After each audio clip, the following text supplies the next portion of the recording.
হাদিসে বিরক্ত হয়ে যাচ্ছে, একটা হাদিস মনে পড়লো 2556 নম্বর হাদিস, সুনান তিরমিজি।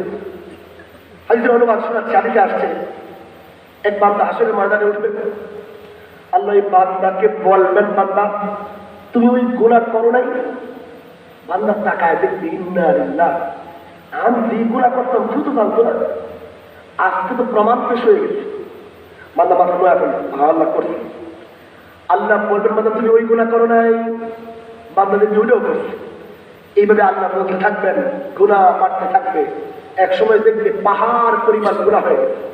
এবার মাথা নামায় দিও আর ভাবতে থাকবে, হায় হায়, দুনিয়ার জমিনে মানুষ আমার সালাম দিত, সেলুট দিত, চেয়ার ফেলে দিত, আমি করে তুলে তো পাপ করতাম, ঘোরা করতাম, কোনো সাক্ষী ছিল না।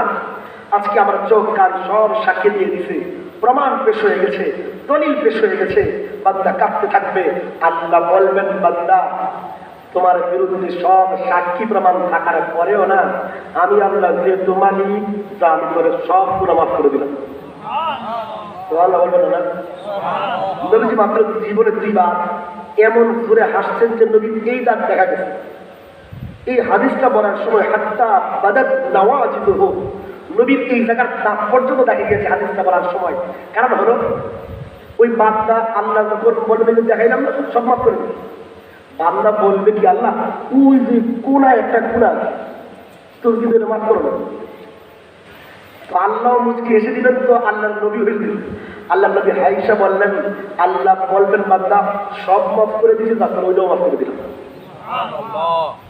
বিরক্ত হয়ে গেছে মনে, আমি তো আসল জায়গার আমরা আমি কি সবকের শেষটা বলবো না? দোয়া করে দেবো। আমরা কি শিখলাম? আল্লাহ মালিক হয়ে বিচার করবেন, এর মানে মালিক সব প্রমাণ থাকার পরেও ইচ্ছে করলেও আমাদের মাফ করে দিতে